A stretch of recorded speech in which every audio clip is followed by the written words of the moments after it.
Hello, my name is Nicholas Reeve. This is chapter 26, the final one of the ethics video, and it is over giving a voice to the voiceless.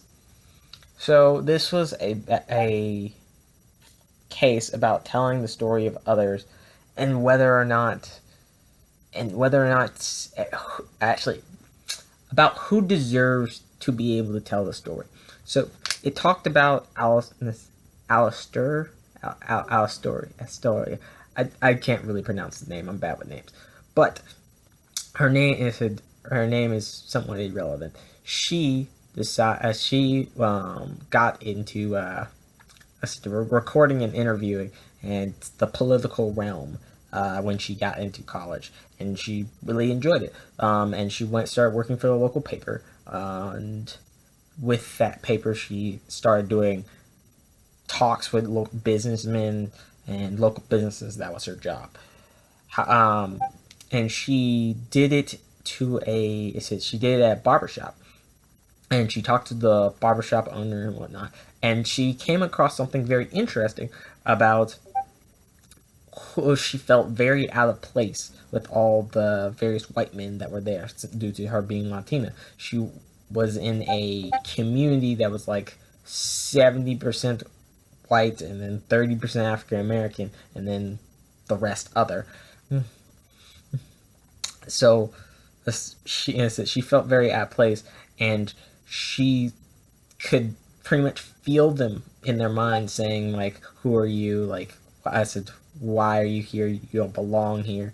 Things like that.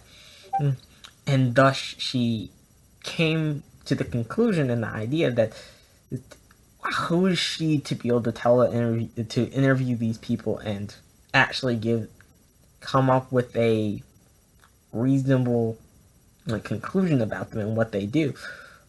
Being from a lower social status and a lower financial status than these men that are in this barbershop and people that are owning businesses.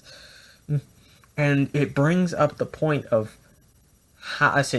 who is allowed to be the voice of the voiceless, and who is allowed to be who is allowed to speak on these things. And my personal opinion, it's when you decide to be a journalism, it transcends race, it transcends gender. It's purely about what you have to offer. If you are a female and a Latina from a low social status that is reporting a issue that you believe is necessary, and you truly believe that it's something, then regardless of how everyone else views it, you still report, and you still have a right to do that. This has been Ethic Video 26.